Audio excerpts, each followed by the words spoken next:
Hey, I'm snacking here. Welcome to I'm Snacking Here. My name is Cherie. I'm Frank. And we'll be snacking here. You're at our very first snack roulette. And for snack roulette, each of us went and chose 3 snacks. The other person does not know what the snacks are. We've put them in a bag. Neither of us have looked at what the other person has chosen. And we're just going to randomly reach back and pick one. And then you'll get to see our reactions to the experience. It's going to be interesting. Yeah, I mean, this is the unstructured night. This is the night where we try to either challenge each other, explore weird things, or just determine that we decided these are stuff we found in the neighborhood that didn't fit into a category that we wanted to do a theme show on. I'm going to say I'm rocking the old school Photech Astroworks hoodie tonight. I am rocking a Brooklyn Brewery track jacket. Other than that, let's start out. We're going to we'll do the first draw and talk about and eat some snacks. So here we go. Snack roulette, round 1. He's choosing. I'm choosing. Apparently. By the way, our shop small. Always shop small, as much as possible. So reaching in. Oh geez, what the hell? That's not mine. Okay. That's mine. So the first one tonight is the Tunnix Real Milk Chocolate Caramel Wafer Biscuits. Tunnix Real Milk Chocolate Caramel Wafer Biscuits, which are not mine, so they're definitely hers. They're mine, yeah. We have this adorable store here it's in Manhattan, not in Brooklyn. It's called Myers of Keswick, and they import things from the British Isles. And I love going there because, well, you know, instead of going, you need a bag with that, I got, would you like a wee bag, ma'am? So, and they always have stuff that I'm interested in, and this gave me a really good opportunity to try it, because I have this awful feeling that one of us chose things to maybe bother the other. No, not yeah. at all. No. So, Tunnix, I'd never heard of them before I went to Myers of Keswick. They've been around since the 1890s. Yeah, it's a big British thing. They're located in a town called Uddington, which I'd never heard of, but apparently does a lot of baking. And they started these caramel biscuits in the 1950s, and they are on their 5th generation as a family-owned business. I love that stuff, because that doesn't happen very often these days. So I'm ready to try it. Do you have anything you'd like to say about it before we try it? I mean, I gotta say, just feeling the package, not opening it yet, it's got a definite, I'm just gonna bet either kind of Kit Kat-y or your standard kind of like wafer cookie like thing. Not that there's anything wrong although with that. It's heavy. That's heavy. That's it's a heavy British. package. They cook with lard. And this is theoretically considered a 4-pack. I'm assuming probably 4 servings, maybe. That would be absurd because nobody's going to eat 1 cookie and walk away. But it is considered a 4-pack of these. Caramel Real Milk Chocolate Wafer Biscuits. Let's just bust it open. See what we got here. You don't know. You haven't had these. I've never had these. She's never had these. There's packaging. It's a surprise. Packaging. All right. I'm just going to give you this right now. Regardless of the fact that the British Empire may have sucked mostly culinary, their snackage is freaking brilliant. This in the U.S., I'm just going to tell you this right now. In the U.S., when we opened this would have been raw freaking chocolate. in a package that we would have had to have figured out some way to rewrap later. But instead, because they're British, because they had an empire, and because they are genius, And they talk so cute. they figured out a way to package each individual cookie so that if you only wanted one cookie, you could put the other four aside, or three aside. But if you wanted to eat all four, you could. And I think that's a genius move on their part.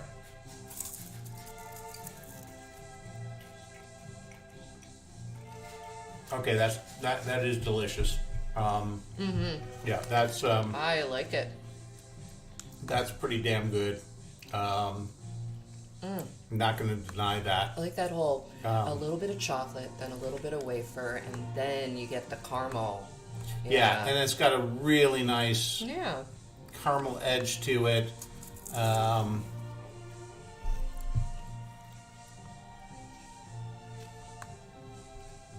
Yeah, I'm not going to deny. That's damn fine chocolate. That's I'm just gonna finish this while you're talking. yeah. Oh no. I mean, if anybody. Oh dear. Oh, that's not good. We're not going to tell you what the problem is, but that's not a good sign in this house. That is genius. I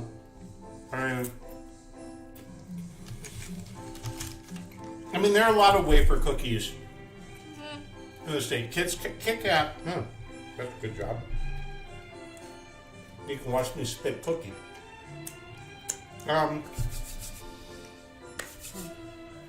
We should have brought napkins. We should have brought napkins. This is a jacked up Kit Kat. There's no doubt about that.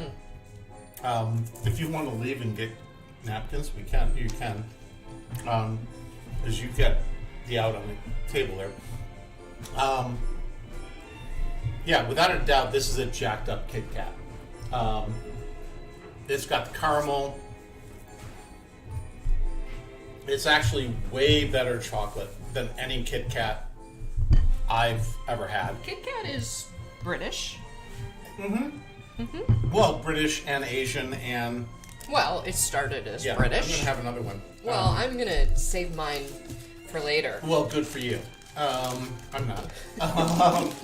While we're talking about this. I mean, Kit Kat is global, but here's the thing. That's way denser than a Kit Kat. But yet the wafers feel lighter. They do. Airier. The caramel adds... I mean, I'm sure there's somewhere there's a caramel Kit Kat. We're unfortunately, sadly, suffering in the States with not having caramel Kit Kats, but damn, that's awesome. And yeah, I mean, overall a better product than what is available here. And the good news, Tunix makes a lot more stuff. Expect to see a couple more Tunix on Fridays, guys. Yeah. Alright. You can lick your fingers on camera. No one's gonna care. Yeah. So I'm going to give that one a thumbs up. I think that was I liked it. that was a win. That was snackable. Oh, that's just the thing we've talked about. In comments, if you follow us, if you like, if you subscribe, we're here. We upload these to YouTube as well. Let us know your choices for snackable and unsnackable, because we're thinking voting cards ultimately. Just didn't really get around to it tonight. But let us know what you think would be good snackable, unsnackable voting cards. As far as public figures or things in general. That to me was very, very snackable. So I could make a meal out of that. My turn now. It's your choice next, yes.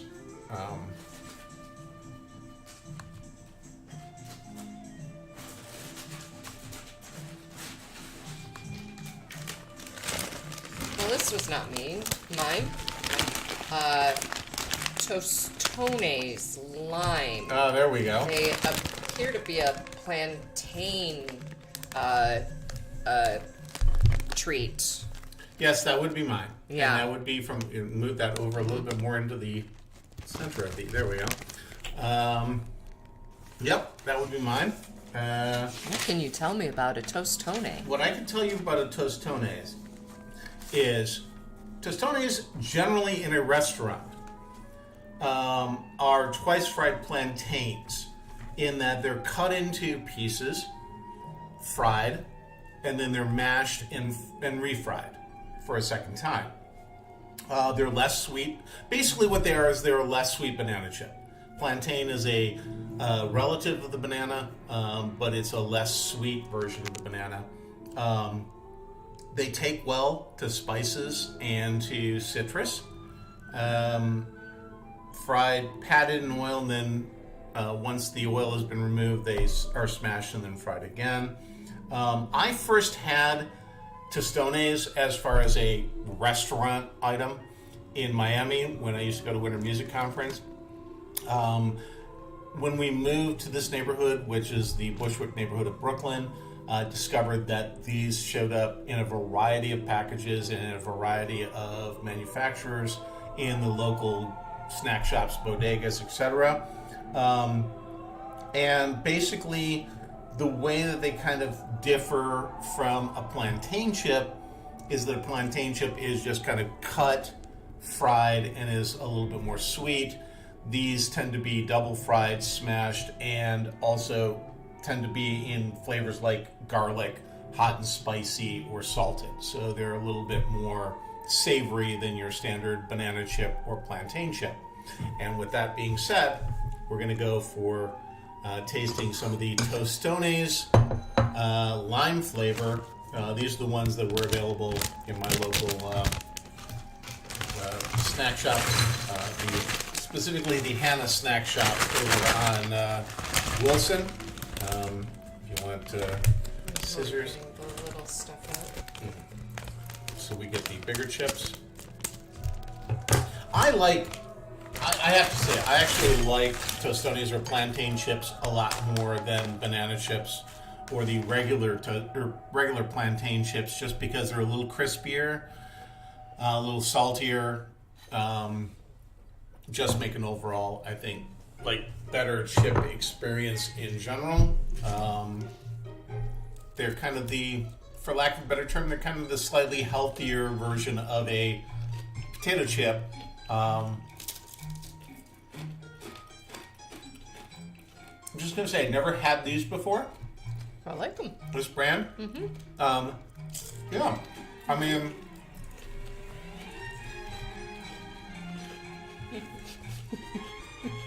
I'm a pig. I'm horrible with eating.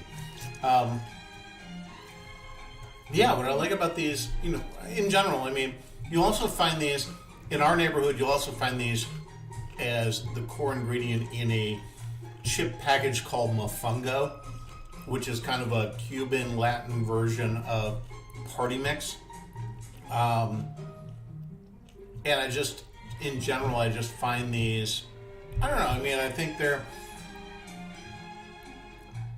a different texture than a banana chip. Yeah, but they very much. They feel still like a banana chip. It's like they're kind of a cross between a banana chip and a really nice kettle chip. Yeah. Yeah, they get I like them. Yeah, they get the. I'm like, how could these be used as some kind of Latin nacho? Honestly, I mean, oddly, they probably would work well in the hillbilly nachos that I used to do, where it's like I use potato chips, like this, some queso. I think they stand up black better beans. than the potato chips, which got really mushy. Yeah. Yeah. No, the thing is, these are it's a very crisp, very crunchy chip. This would actually be maybe a slightly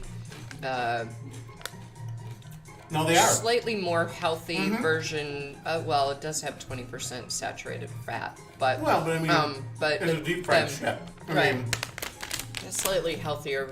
but look version at the. of, like, I mean, if you going look at the face oil down in that's. a whole thing of.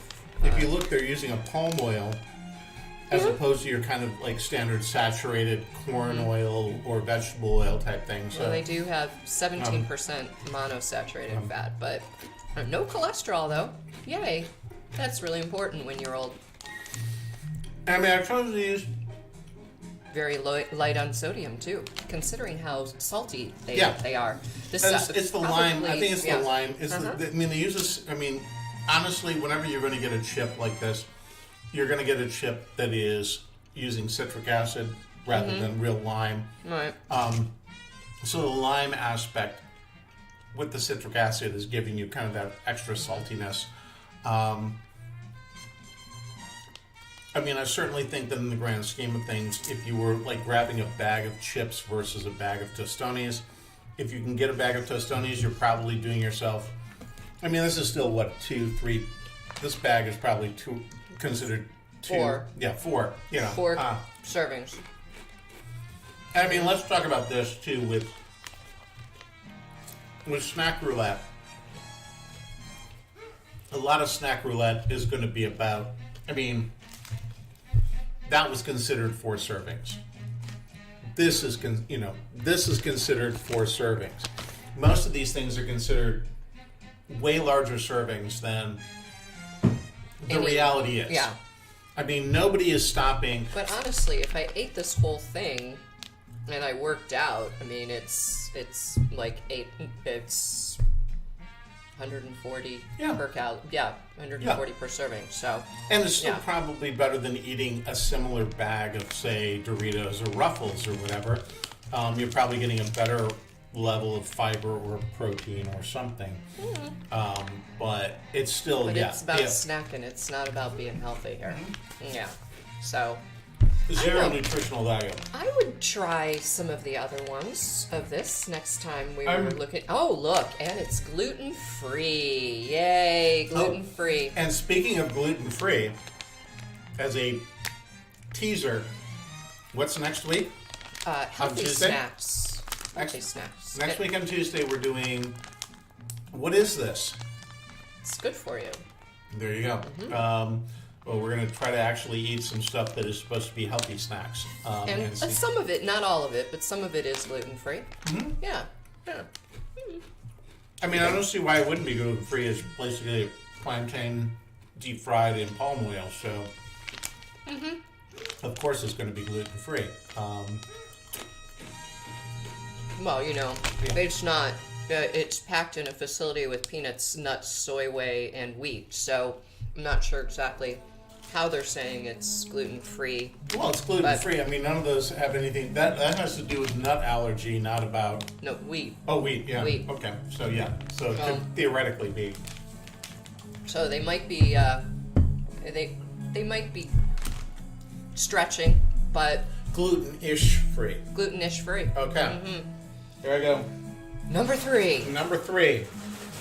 So far, no losers. I've liked it. Halfway point, no losers. If I have a salt craving, I'm probably going to go with these. Yeah, not bad. All right. Hula hoops. Hula hoops. I got those at Myers of Keswick as well. No artificial flavors or colors. No MSG. 100% sunflower oil, salt and vinegar. Hula hoops. Hula hoops is our next snack this evening. Pulled out of the random snack bag, bringing us up on the halfway point, basically, of tonight's roulette. And I have no idea what a hula hoop is. It's a chip kind of thing. It's British. It was launched in 1973. But here's the fun part.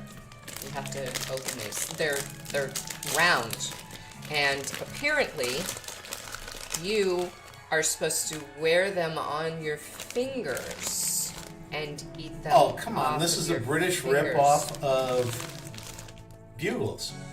But it's you don't British, get, but so you don't it's get cuter. the, so you don't get the witch nails by wearing them. like you would with bugles, you just get blunted fingernails like you would if you had a calcium deficiency in England. So I am not a fan of salt and vinegar, but I know he is, so I decided I would cut this kind of by the halfway. way, So also, this is what they look big like. ass sausage fingers. This really this doesn't. not going to work. Yeah, I mean, I guess if I was an emaciated British guy, this would work beautifully. We're kind of a corn, kind of got a corn nut, salt and vinegar corn nut thing going. Theoretically, there's also a BBQ beef and a cheese and onion flavor. Yeah, I wasn't going with either with either of those. Oh, I'm sorry, the BB. I would have desperately wanted to know what the BBQ beef flavor of this was. Do you? I do, actually, because this is not bad. The British interpretation of BBQ beef, yes. You wanted to know. That's exactly what I want to know. I'll keep that in mind. This is odd. I mean, It has it's got zero scent. no. I mean, like really zero nothing to smell. It has a unique texture. I'm not sure how I feel about after you get past the salt and vinegar. Because I don't mind this salt and vinegar. It's just tangy enough. It's more salt than vinegar, but But you get the tang. I get where they're going with the vinegar, sure. I'm not sure how I'm feeling about the chip itself. No, I mean, It's very yeah. It's yeah. It doesn't really have anything going on. It's at all. It's a very non-committal base. I have a feeling that they just make all of these and then they go through a different chute for the different flavors. Can you imagine the originals? I mean, the originals would be Nothing. so basically it's potato starch and dried potatoes, sunflower oil. So it's basically rice flour and potato starch. That's what we have here. So, or the rest of them in a bowl.